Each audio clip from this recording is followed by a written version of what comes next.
Welcome to the Freewrite, a podcast where we dive into the art of storytelling, songwriting, and the creative process. Join me as I sit down with writers, musicians, and other creatives to talk about process, inspiration, and creating something from nothing.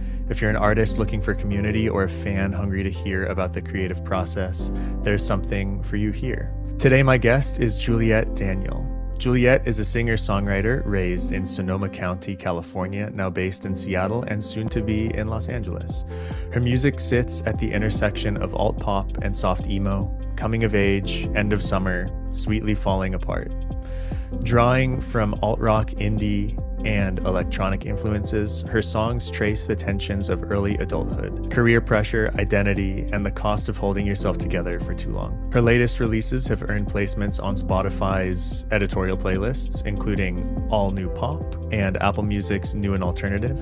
She has performed at Capitol Hill Block Party, shared stages with the likes of Stella Cole and Fiji Blue, and is poised to debut at Bummershoot this summer. Please enjoy my conversation with Juliet Daniel. Juliet, thank you so much for taking the time to be on the Freewrite. I appreciate it.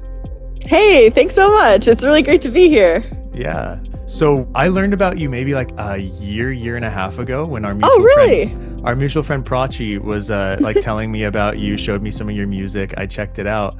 But then recently, she's so sweet. I love Prachi. Yeah, recently I had her on the pod and she shouted you out and I posted a clip and I was like, hey, consider this a invitation, whatever. And you responded. And so now you're here. So thank you. Of course. Thank you. Thank Prachi. Yeah, I know. For real.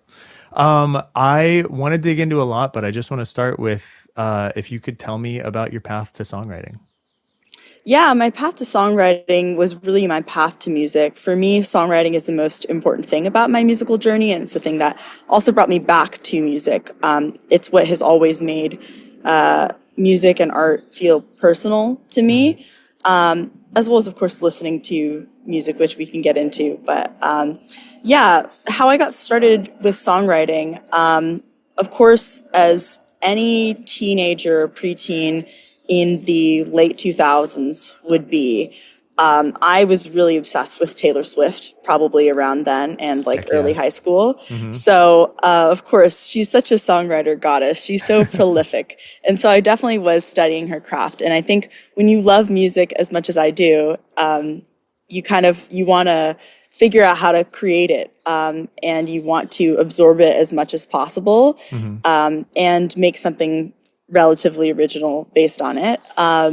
So yeah, I feel like I have always had a mind for lyrics. Like I've always enjoyed really good lyrics and cared about writing them, but I haven't always had the ability to do so myself, I think just mm-hmm. based on limited life experience. So that part has come a little bit later for me, but I have definitely been figuring things out for quite a number of years.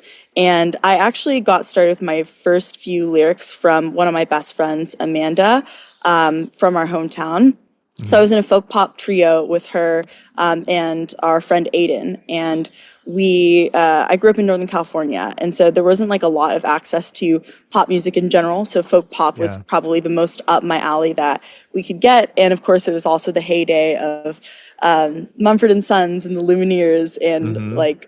Golden Age. Margot and the Nuclear So-and-Sos. Yeah, it was such a golden age of that acoustic guitar folk pop type thing.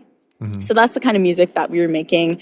It was a little bit Americana too tinged because I was going to a lot of bluegrass festivals at the time. I grew up around a lot of bluegrass musicians in Northern California, which is actually a pretty strong community for all of that. Mm. And my dad's from the South, so he was very drawn towards that kind of music. And that was pretty much growing up the only kind of music that he would listen to that I would hear of his.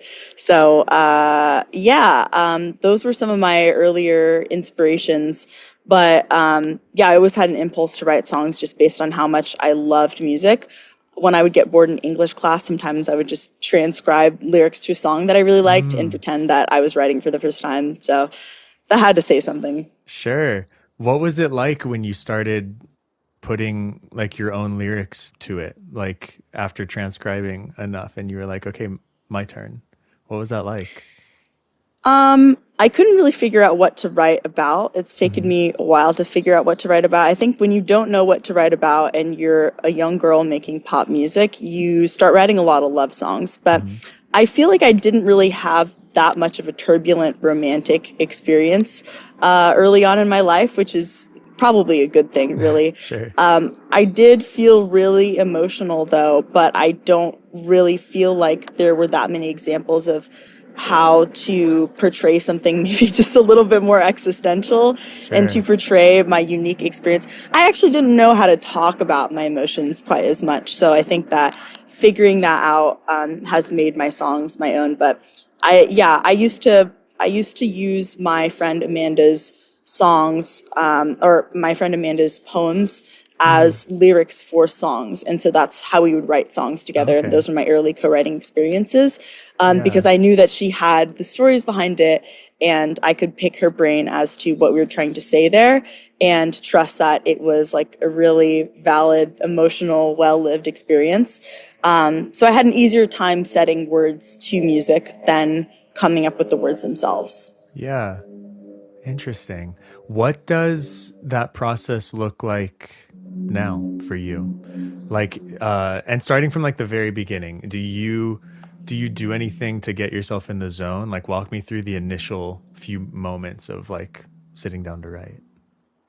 Yeah, I usually start writing with a concept. I'm oftentimes brainstorming concepts as I go throughout the month. Like every month, I'll start a new document or notes really in my phone with different song titles. Sometimes I won't have the song titles though, or I'll just like write a placeholder. And I'll do the song title or placeholder song title in all caps just so I can indicate like, okay, new section here. This is a new idea. Sometimes I'll Yeah. have specific lyrics or lines to include there. Other times I'll just be thinking about what's the summary of the song? What are we trying to say here? Or an incident that happened in my life and write it down under that. So I'm just kind of collecting inspiration as I go. And so by the time I sit down, if I do have specific time carved out to write a song or if I have a co-write coming up, I usually have a list of a few ideas. But I like to know relatively early on in the song process what it's going to be about, even if I don't know exactly how we're going to say it or exactly what the music sounds like. Yeah. Yeah. How is like, so once you have that idea, you have the all caps title in your phone. What's going through your head in terms of like parsing out verse or chorus, or like, do you go linearly? Are you starting with a chorus maybe because you have like the idea? What is that like for you? It depends. Yeah, I think sometimes I'll go linearly, but I think maybe more often I start with the chorus. It just depends which melody comes to me Okay. faster. Yeah. Yeah, it's all super dependent. I'm down to go anyway. And then if I'm writing with other people in the room, sometimes they will have a part that comes to them first. Sometimes I'll just brainstorm like a top line melody throughout the song if there's a producer and they have sort of a loop, and I'll just brainstorm a bunch of melodies over that and I'll like record it into a voice memo, and then we'll go back through and we'll like pick out the strongest melodies there, and then we'll start from okay, this is a strong melody, does it feel like, oh, it actually feels like a pre-chorus, then we might start a song from a pre-chorus. So when Yeah. other people are in the room, I'm pretty flexible to starting out how they want to start out too.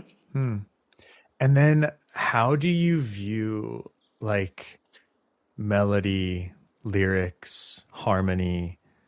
If you can like walk me through that too. It sounds like you're kind of starting melody forward and then going from there. Yeah, I think I can be really lyric forward too. I feel like lyrics and melodies come at the same time. I Yeah. think as far as chords though go, it's very common for me to bump the key down a half step. Or I used to bump it up a half step. These days I've been bumping it lower a half step because I've been really liking the tone of my voice lower.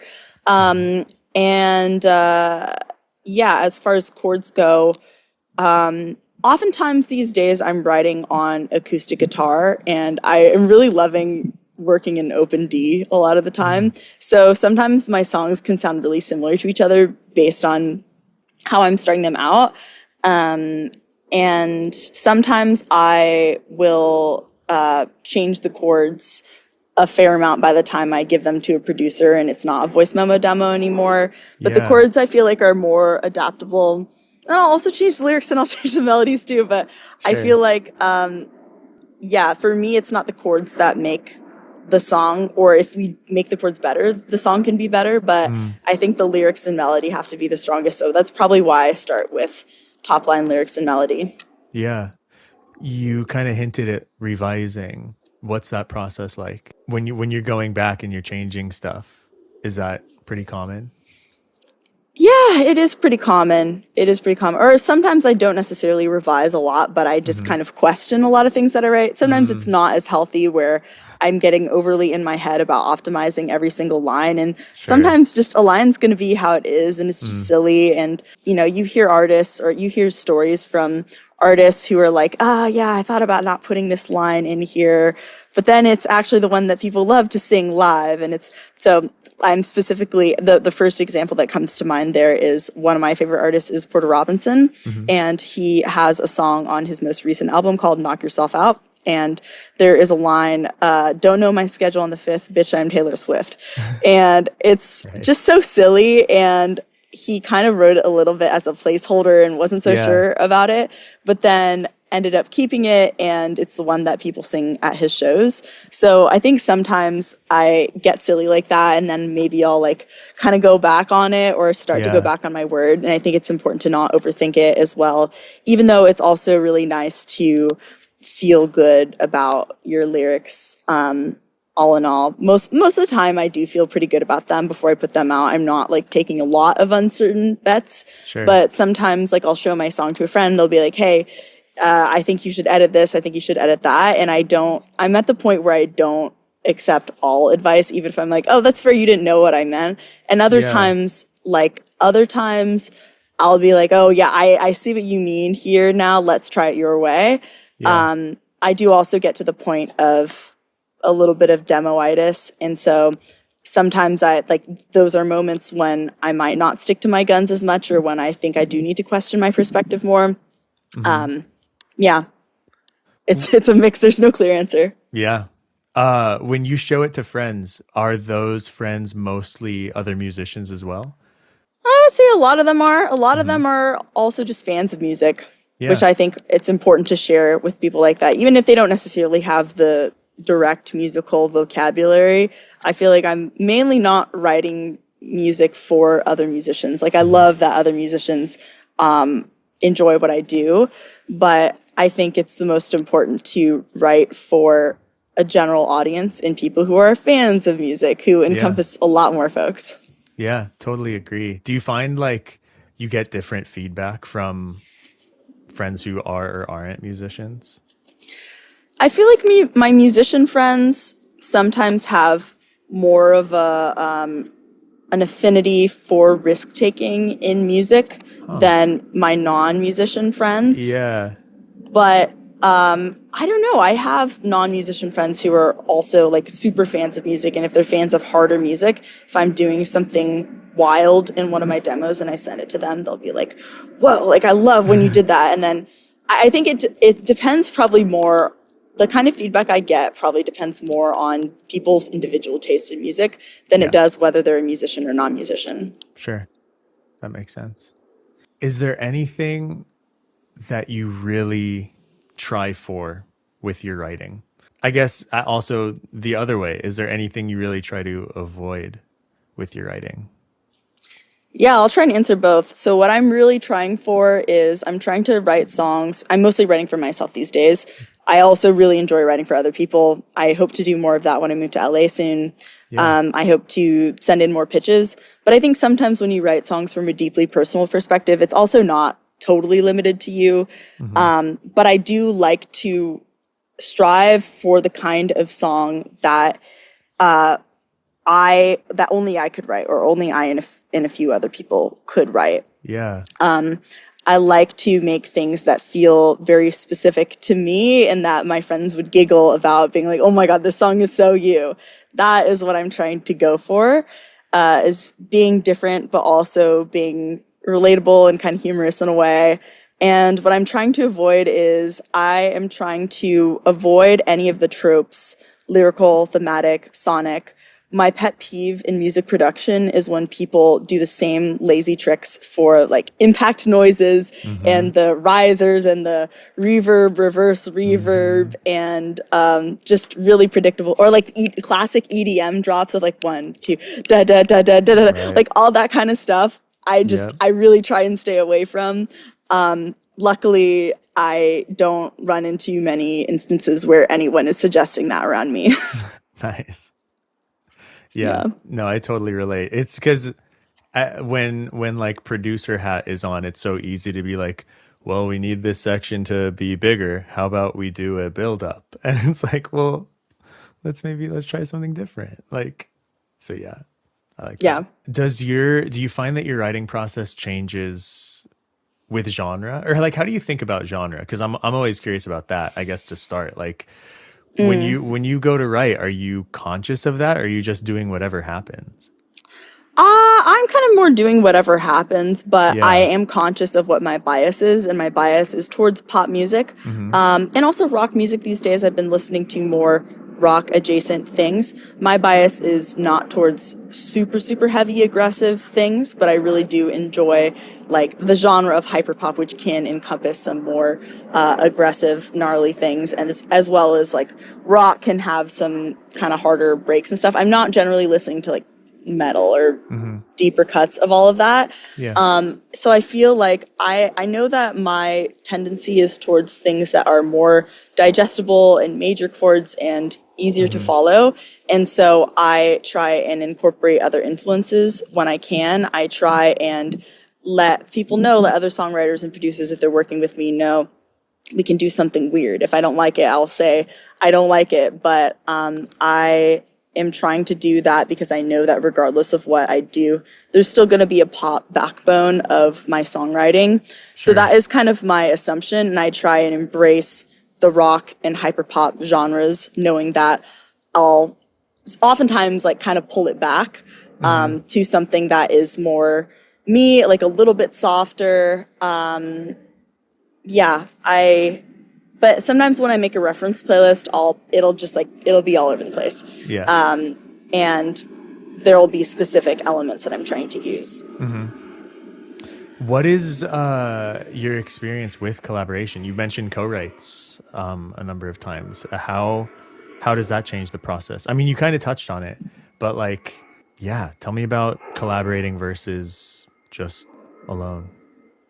Yeah, well, sometimes I'll start a song alone and then I'll bring it to a producer, songwriter, and then we will edit the song together and figure out, sorry about that, about structure and things like that. And also, a lot of the songwriting is in the arrangement, the composition of the musical elements too. So that I very much include. I like to let people take a stab before I give too much of like a concrete direction. I try and not, like, I like to be just specific enough, but not too specific to where I'm kind of pigeonholing people. The kinds of producers that I want to work with are like, ideally the producer is also a really good songwriter. If the producer doesn't have as much of an affinity towards songwriting or is more just like kind of yesing everything that I've already done in the song and not really like challenging me, like that's fine if I'm really confident about the song and I don't want edits anyway. But I always find it to be a plus when a producer has songwriter chops as well. And then other than that, the two types of producers that I really like working with are people who already have that signature style that I am also trying to replicate for my own purposes, or I just know that they're going to make the kinds of decisions that will benefit my music and my vision. And they're specific there. Or on the other hand, I also really like working with producers who are just like game for anything and a fast learner. And obviously everybody has to be a good hang. That's really important. But yeah, that's kind of what collaboration is like for that specific type of person.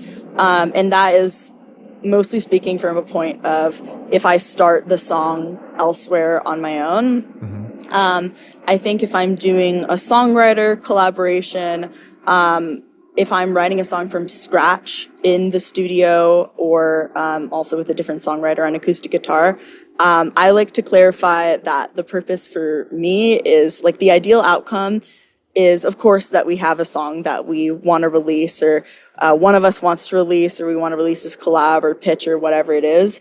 But the most important thing is figuring out if we'd want to work together again and having that be a positive experience and getting in the reps.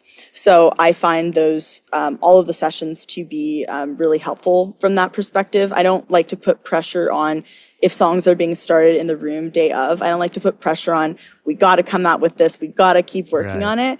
I think that like growing up in an academic environment like I did, I sometimes fail to recognize that there is always the option of not completing the assignment. So I think that like early on in my co-writing journey, I was not really able to identify times when it was a good ride, it was a good experience, and no one was going to get mad at me if I didn't complete the assignment. Sure.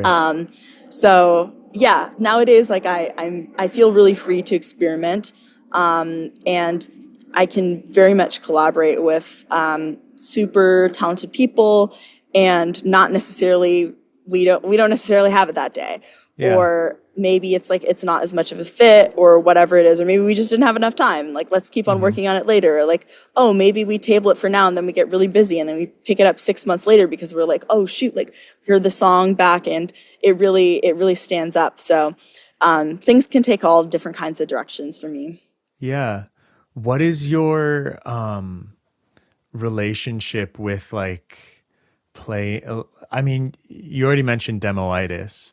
I guess I'm curious about like when you come out of a session and you have something, are you listening to it a bunch? Are you going into kind of new ideas and maybe revising it right away? Are you letting it sit for a week before you even touch it again? Or is it I don't always really different? have any rules around it. I definitely get demoitis easily, but I think that when you bring in a collaborator, they help you snap out of that.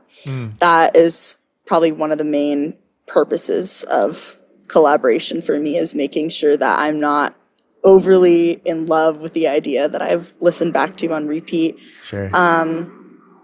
Yeah. Cool. I don't know. Does that answer the question? Yeah, for sure. How do you know when a song is done? A song is done when it's mixed and mastered. No. So, you mean writing, right? When there's a deadline. Either way, writing or, I mean, I know that the process can go together sometimes too. So that's true. Yeah, either that's way. True. Yeah.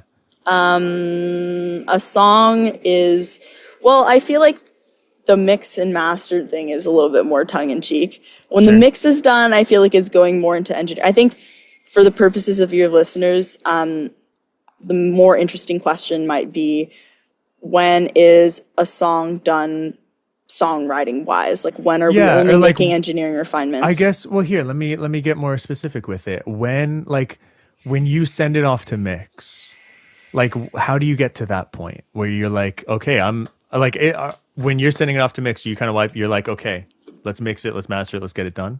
Is that the attitude at that point? Like, yeah, or sometimes the producer is mixing it too. Sure. So that will, that kind of goes hand in hand sometimes. Sure. But I feel like a song is done. A song is done when I am listening back to it and I don't feel like there's anything that I want to add from there, or just when it's good enough. Like sometimes I'll just have other ideas and I'll just have to call it and I'll be like, no, not all of the ideas will, and then this kind of gets into the mix. Not all of the ideas are going to layer together in the mix. We can't include all of this. Maybe one day we'll do an alternate version, but like this is good for now. Yeah. When I feel like, when there are no cringe-worthy moments, when I'm not listening back to specific bits and I'm like, what did she mean there? Or like, that part didn't sound right. Like once there's none of that, and if I'm showing the song to a friend, like I'll know that there's more work to do on a song if I'm showing it to someone and then I'm like talking over a part. I'm like, oh, but this part is blah, blah, blah, blah, blah. Or I'm like trying to distract from it there. Yeah. And I guess that's kind of a strange approach to when it's being done. But I guess like the process the net detractor approach, so to speak, about whether a song is done or not makes sense to me, because like I think a lot of songs are good, a lot of things about songs are good, Yeah. but I think if you don't see any holes that you want to fix in the song, then for me it's more done. I know it sounds like a negative mindset, but No, I I think guess the that's, assumption is like it's good, it's a thing. yeah, I like that answer a lot. I think my experience is always, if I've heard something 100 times and then I share it to someone, and I'm in the room with them, it feels like I'm hearing it for the first time, and I'm hearing it like completely new, and I'm like, oh my God, I hate that part. But I only feel that way when someone's sitting in the room next to me listening to it too. So I Yeah. loved your note about like, if I'm talking over the section, that means there's something wrong with it. I think that's great. Yeah. Yeah, definitely. Or like if I'm this is so vain of me, but I am definitely known to blast my own demos while like in my car. Hell yeah. And if Great. people are walking around, if it's like a warm summer day, I got my windows down and like I'm at an intersection, people are going across the crosswalk and I'm like, this is the part that I'm gonna turn down. That's what I need to work on. Yeah. Yeah, that's Yeah. good. That's good. Talk to me about titles, about titling your Yeah. tunes. Yeah. Titles are fun. Titles, I mean, like I said before, sometimes I'll start from a title Yeah. itself, and the title will really encapsulate the song concept. I feel like the titles that I like for my music, I want to be not too common. Mhm. I guess like I don't know if I can give away my song titles right now because I kind of do want to keep it a secret Sure. a little bit. When is this going to come out? Next week. So Okay. soon. Yeah. No Dang. special Oh, title announcements there's some yet. good previews. Oh Oh, man. my titles are they're getting better and better. Great. But Yeah. I feel like I do like titles that show up somewhere in the song, not necessarily in the chorus. Yeah. But yeah, oftentimes like I do think that if you have a good title lyric or title phrase, then just put it in the chorus. I really love Bad Sons is one of my other favorite artists, and Yeah. they have these really long titles that are still memorable in a way, and they're very romantic sounding. There's like, heaven is a place in my head, even in my dreams I can't win. Yeah. Like they're kind of cute little whimsical bumper stickers, so I like that kind of title. I also think the capitalization and any like stylization of titles is kind of interesting. On a similar vein of the title conversation, you recently changed your artist name, Oh yeah. correct? Yeah. Yeah, I Tell me did. about that. Yeah, so I initially had invented a different artist name that was kind of a variation on my first name. It Yeah. was JUL exclamation point ET, all in caps. And the reason I wanted it to be Juliet, all in caps, and I felt like that stylization I was really drawn towards because there are a couple of artists that like I'm really into, Emiya and Elio, and they're all like, those aren't their actual first names though, but they're all like capitalized, or like Adele is a good example as well. Yeah. Like capitalized first name is a vibe. It's good for the electropop girlies, and I was very much thinking about I want to make electropop music. I don't want to make singer-songwriter type music, so I'm not going to do a first name last name. That Yeah. is partly why I initially started out as something other than Juliet Daniel. The other reason, and probably the bigger reason, is that I didn't feel comfortable writing about my professional or academic identity, which had been such a big part of my life that Sure. far, up till when I was starting my artist project. Yeah. I wanted it to be different from how somebody would search my name on LinkedIn or in like a yearbook Sure. or something. So I was really trying to just liberate myself by being something other than what I autobiographically was. I also think that songwriting-wise, I wasn't as dedicated to writing songs that were going for that North Star of what's something that only I could write, like what's Yeah. something that is very particular and authentic to me. I didn't really care as much about that. I just kind of wanted to make a pop song that would sound like a different famous pop song, or it just more pitch-worthy things, or just more emulating people's Yeah. music that I really liked. So yeah, but it was such a pain to change over my artist name and like get everybody on the new profile. And I'm still working on that. Like I'm Oh yeah. still in the hole when it comes to people who had followed me on the old profile who didn't automatically get forward over to the new one. But luckily, like social media stayed the same. Yeah. But yeah, it like continues to be a headache. My TikTok and my YouTube are both linked to the wrong artist catalog, so I'm still trying to work that Oh. out. Yeah. What inspired the change? I just had been feeling like changing it for maybe a year, half a year before I actually did it. Yeah. And I just wasn't loving it anymore. It's another one of those that similar to the songwriting heuristic of is this done?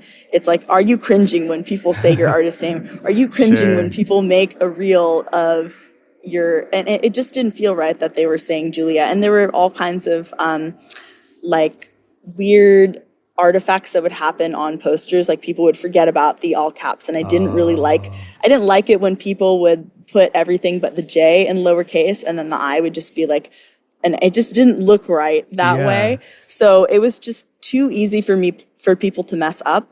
I will say though about my actual name, like a lot of people want to say Juliet Daniels. A lot of people who have known me for a long time even, but I think it still shows up fine on streaming and social media and everything. So Yeah. it's cool. Yeah. Cool. Do you feel like your writing process has changed over the years? Other than, I mean, we were talking about it before, like kind of the more folk acoustic vibes at the beginning to the more like hyper pop, harder stuff now. But in other ways, do you feel like your writing process has changed? Yeah, I think I tend to write more things and I'm more comfortable cutting them. I feel like I'm less precious, even though I'm still precious, don't get me wrong. Yeah. I'm less precious about stuff that I leave out. Again, to get back to our Queen Taylor, the 10-minute version of All Too Well, there's some bars in that. Yeah. So it just shows you that like it's okay to cut even your bars sometimes. Yeah. That is probably something that I think I had more of a scarcity mindset around bars. Sure. Sound like I'm talking about rap right now. I promise I'm not. It's Bars. just such a funny. It's so much funnier to say. Yeah. But yeah, like I think just knowing that there's good stuff in there that can be cut, and it might make its way into a different song potentially. That was going to be my too. next question. Well, if you've cut something from one, are you like, is that kind of on the chopping floor? You're like ready to bring it into something else? Yeah, maybe, but I try and not limit myself to Sure. that. Because sometimes I think when you do that a little bit too much, like you can have a clear idea of the other song you want to write, and you're just like trying to shoehorn in an idea that was good Sure. in a different context, but doesn't feel quite the same here. Yeah. Yeah. Can we talk a minute about like the visual part of music? I think with social media especially, but just adding the visuals to it, I feel like different artists can be so mixed on it. So what's your relationship with the visual aspect of music in 2026? Yeah, the visual aspect of music is definitely anchored a lot around social media. I think that initially when I was coming out of my tech job, I kind of felt like I felt this pressure to go in guns blazing and spend a lot of financial resources on my artist project, which was fine. Like I worked with people who were really creative, and I'm glad that I got to invest into the creative community here too. But I mean, I also spent a fair amount of money on meta ads and things that weren't necessarily like nurturing a creative vision. Sure. I think I invested more readily into like high quality short form content, which I might start to do again. I think I was more eager to make music videos for everything. And I think that those were some good learning experiences. But I pulled back from that last year just to focus more on organic content, which I think has been pretty successful for me. It's just oftentimes a matter of editing your own visual world there. And it doesn't feel the same. It's not the same energy to have it just be you and your phone as it is to have a really creative film set of people making a music video together. So I've Sure. come back into that world of making music videos again. And I Yeah. think very much like songwriting, it's all about the concept. The concept of the music video is really important. So is the execution. but I try to do my visual media a lot more mindfully on a budget, and I try to do it when I have a concept that excites me and not just to check a box. Nice. I love that. Okay, time for the slow round, speed round. Don't go fast. We're not in a hurry. What are your beliefs around inspiration? Around inspiration. Yeah. I mean, I think it's important to stay inspired, but I also think that like inspiration is about living your life. That inspiration is also about exercising your creative muscle and priming your palate to be receptive towards that. I think part of inspiration is traveling and hanging out with friends and sometimes doing irresponsible things and going to therapy and like reflecting on your background and journaling. And a lot of it is that. Some of it is kind of the getting the new experiences. Sometimes it's reflecting on the new experiences. And my favorite way to reflect on new experiences is through song, conveniently. That's what brought me back into it. It's a form of journaling for me. Yeah. And I think also, if you're in the habit of writing songs, if you're in the habit of writing down ideas as you have them throughout the day, then you kind of you start to notice more ideas. I think that the observer within you knows to look out for things and knows that they will be taken seriously and appreciative when they come and step up. So I think that even writing down your ideas that you're not sure about really helps you open the floodgates for all of that. So to me, that's part of staying inspired. It's not necessarily like living the absolute most story worthy, if that even makes sense, life that there is to live. Like, it's a combination of a lot of things. Yeah. Great answer. What do you find yourself writing about most? I find myself writing a lot about mostly existential things that have to do with my academic background, childhood background, and also like corporate tech background. I think all of those things. And then also, and sometimes these worlds cross over too. And the other type of song I'm writing a lot recently is like a low-key roast song. Sometimes these songs are roasting archetypes of people, oftentimes in a romantic context, although not always. And underlying is always the theme of my own identity. Jane Austen, the song that I just came out with, it's not really a roast song. I would say maybe it's more of like a foil character song. It's kind of it's really nominally about Jane Austen. But other than that, it's about like somebody who's better read than I am and like why I can't win them over because they think I'm being dumb and I don't care about high-minded intellectual things anymore because I'm making music. And then there's the other layer that becomes more existential of like, okay, like I don't believe that I have value when I am not smart and well-read and disciplined anymore. And I'm like reading magazines and doing things that other people perceive as childish.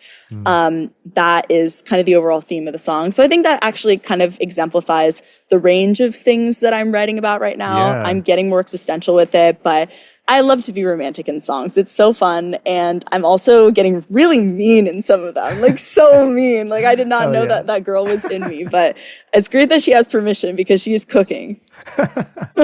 Heck yeah. Is there a piece of creative advice that you've really resonated with? Well, I would say this is actually more business advice. So recently, we have a really strong artist community here in Seattle, and Seattle's where I met Prachi as well, even though I know she's based in the Bay now, and I'm from the Bay, so I'm going to see her really soon. Nice. When I go back and visit. But there is a really strong artist community out here, and there is a really inspiring hip hop artist called Oblé Reed, or alt R&B, or not alt R&B, alt hip hop artist. I think that is how he would characterize himself. Although he like started out in indie pop, which is really cool. I kind of want to hear those demos. But Oblé invests a lot back into the community, and so does his manager Riker. And there's a whole kind of circle of people making amazing music there. I'll go to these events and I'll see the same oftentimes the same people, also new faces. It's very anti-gatekeeping out here. And so Riker was hosting a workshop at KEXP a couple months ago, and Oblé came to speak on the panel about his, just through the lens of his artist project and what that's meant to him. And what he said that I will remember probably the most out of that workshop was, not one person is going to make or break your career. And I feel like, well, that advice can be taken with a grain of salt. I think sometimes you do need to shoot your shot as though like Sure. this could help you a lot. But I think that it's important to remember there's not that much pressure, that like it's okay to be disliked sometimes. It's okay to be misunderstood. It's okay if you don't get every single opportunity you sign up for. Mm-hmm. It's okay if somebody flakes out on you for no reason. I mean, it sucks. All these things like can suck, but sure. Like you don't need to, and it's not an excuse to not try. It's not an excuse to not try and do a whole bunch of different things. Mm-hmm. But I think when the bias is that you are a person who is going to do that, who believes in themselves, who's going to shoot their shot, I feel like you also become a person who takes it really seriously when something doesn't go your way. Or like if you ever do drop the ball, I think it's important to have that forgiveness, regardless of whether somebody just doesn't like you or if you just like woke up sick that day and you forgot to text back and like now you missed out on this thing. I am someone who can really get anxious and catastrophize and spiral. And I think that that is something that I hope your listeners know is true, is that like you don't have to count on one specific person. And also like you can't be saved by one person either. It's not like you get one opportunity and now like everything has changed for you. Ultimately, you have to do it. So it's also kind of, there's like a tough love read on that as well. Yeah, no, that's good.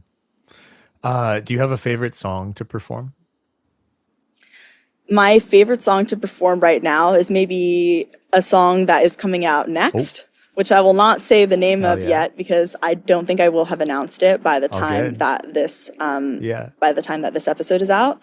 But cool.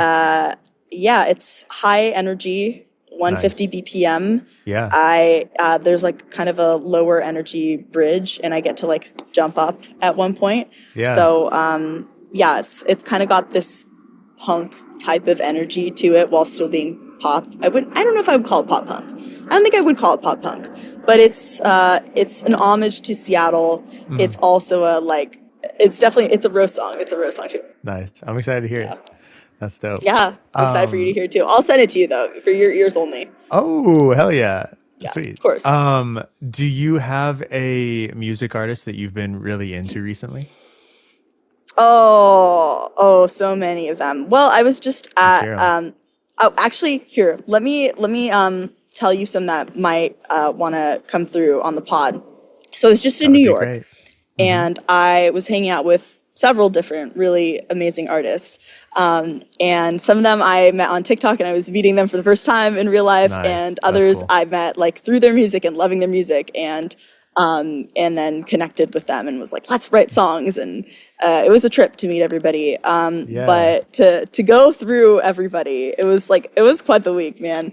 But I had sessions with McCall, who now goes by Cauley, so Cauley, and as well as Nick Spataro, whose artist project is called Nick Spat, and Emiya as well, who I mentioned earlier. Emiya is actually somebody who I've been a fan of since before I started making my own music. She is part of the reason why I started learning to produce my own songs. At this point, I mostly just produce my own demos. I'm not really like a song finisher, but she's like, she does the works of things. And she also has like a big part in her music videos, in creating her music videos, and is clearly so in control of her creative direction. And I was lucky enough to find out about her through one of my friends out in Seattle. And it was crazy to me. It was so crazy that we get to like work together and everything, because it's really cool that we live in an age where we can find other indie artists so readily online. I've just always really liked her music, as well as Cauley, as well as Nick Spat. So those are my 3 sessions. And then also there's an artist called Devika who's based in New York City. I'm giving all these New York shout outs just because I came back from this trip. and Reese as well, Riese.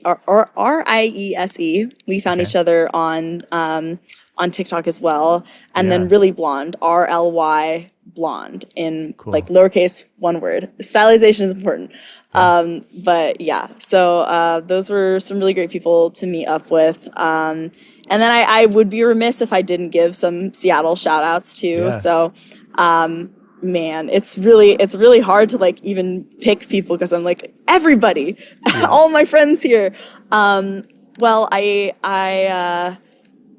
maybe I'll mention some folks who were on my recent collabs EP. Yeah. So you already know about Avery Cochran, amazing, phenomenal. Yeah. She's based in LA at this point, as well as Moretti. She's also based in LA. She was on my collabs project. But out here, there's also Instant Crush, Camille Kano, and Justin Harden.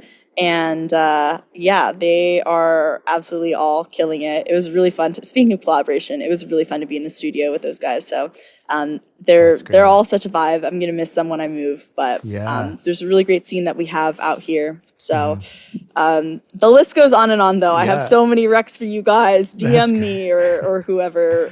DM me, text me if you have my number. Yeah, I have a lot of music I need to listen to. This is great. What's a creative goal of yours? Creative goal. Yeah. Which is a better question to answer, I think, to ask than business goal here. I mean, like the creative side and the business side are together, but I'm going to try and speak from a more isolated perspective. My creative goal, it's hard because I feel like there isn't really a goal to be reached creatively. I feel like it's just an ongoing, it's a never-ending quest for me. Yeah. I think you just keep on making songs is so I don't really think that there's a terminus for me. I don't think my answer is I don't think I have a creative goal. Yeah. I have aspirations, I have directions I'm working in, I have inspirations, but I'm not really clear on how to measure myself that way. Like I have like mini goals, like, oh, I hope that in this songwriting session I come out with a demo that I'm really excited to listen back to on my car ride back. I have smaller goals like that, but those are great. Yeah, I'm just kind of writing to write and to connect with other people. Nice. Do you put creative energy into anything in addition to music? Just for fun. I think that there are small everyday things that are important to remind ourselves are also creative acts. Yeah. So I think that assembling like a Nourish bowl at lunchtime is kind of in a way a creative actor, like slicing an apple and laying it out perfectly as though it were sashimi is like, it's a really nice feeling. Doing little nice things for yourself like that is fun. Yeah. Like going on a trip, planning a trip, making sure you're having these experiences that mean a lot to you is a creative thing to do. Yeah. Getting dressed in the morning, expressing yourself with clothing, jewelry, makeup, hair, all those things, that is creative. And for me, it doesn't have the same significance as songwriting, but I think if you're going to live this life and you got to eat food and you got to wear clothes every day, then why not make it something that feels a little bit more expressive? And I'm not saying that there aren't times when I just like put on whatever and I just like air fry a potato. I think it's important to also have those pure sustenance moments, but I think it's it's important to recognize that creativity does not have to be a high stakes thing. It can be embedded in mundane unavoidables. Mundane unavoidables. Good band name. Lastly, is there anything to promote and or where can people find you? Yeah, people can find me everywhere online at Sounds Like Juliet. My YouTube handle is the same as my Instagram handle is the same as my TikTok handle, and all of that. And Threads, if anybody uses that. I don't know what Threads is anymore. And let's see, they can email me, juliet@julietsongs.us. And Juliet Daniel, everywhere you listen to music. Bandcamp, I need to make sure that everything is continuing to be uploaded there. Bands in Town, you can hear about my shows. Love Bands in Town. Nice. And Yeah, so what I have to promote, I think by the time this comes out, is I'm going to be playing a couple of festivals in Seattle this summer. I'm going to be playing Bumbershoot, which has been announced already. I am going to be on Saturday, September 5th, so that's Labor Day weekend. And I am going to be releasing a lot of new music this summer, and that will be announced very shortly after this drops. And let's see what else. I'm moving to LA. If you live in Seattle and you want to buy any furniture, you know where to get it. I have so many things to sell. If you want some insane pairs of shoes, I might still have some by the time this comes out. I have some friends coming over later today to help me out with that whole mess of things. Nice. But and if you live in LA and you're selling any furniture, you also know who to reach out to, it sounds like. Yeah. And I also don't have a place to live yet. So if you live on the East Side, or if you know someone who lives on the East Side and they need a roommate, or you want to move to the East Side and you want a roommate, I'm going to be moving there, and I will sign a lease with you maybe in July, June or July. Let me know. Hit me up. Getting everything on this spot. This is perfect. So many things. Just like life advice. Also, if you have any clutch vegan recipes, yeah, I mean, I personally, I can send you some for sure. Wait, you do? Are you vegan? Vegetarian, but my partner's okay, vegan. cool. So wait, awesome. I Perfect. make lots of vegan meals. Yeah. Gang. Yeah, hell yeah. Sweet. Well, Juliet, thank you so much for taking the time. I appreciate it. And yeah, thanks again. Absolutely. Thank you so much. Actually, wait, hold on. One more announcement. I should mention this before. So live show wise, I'm also going to be playing a very exclusive limited capacity show in North Beach in San Francisco. I'm going to be opening for my friend Fedge's release party, his single release party. And I'm going to be doing a stripped down acoustic set. So it will be a very fun, exclusive, cozy experience. It's in a bookstore, so love it. It goes along with the Jane Austen lore conveniently, ironically. But yeah, that's going to be June 18th. Sweet. Sounds good. Yeah, hyped. Anyway, okay, that's all. Thanks for having me, Travis. Of course. This is really fun. Thank you so much for listening to my conversation with Juliet Daniel. You can find her music, again, wherever you stream music.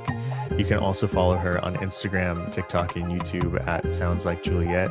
She just dropped her new song called Jane Austen. You got to give it a listen. It's amazing. I'm excited for the rest of her new stuff that's coming out soon. If you enjoyed the episode, it would mean so much to me if you shared it with a friend and left a positive review. Those both really help. You can watch full video of all episodes on YouTube. Just search Travis Barrett and the Freewrite. And if you have the means and would like to support myself and the show even more, you can check out my Patreon page. I post unreleased demos, music recommendations, and bonus content from the podcast weekly. I really want to keep this show going, and supporting me on Patreon is the best way to make sure it continues. Thank you again so much for listening this far. I appreciate you taking the time, and I hope that you make some time for yourself to create something today.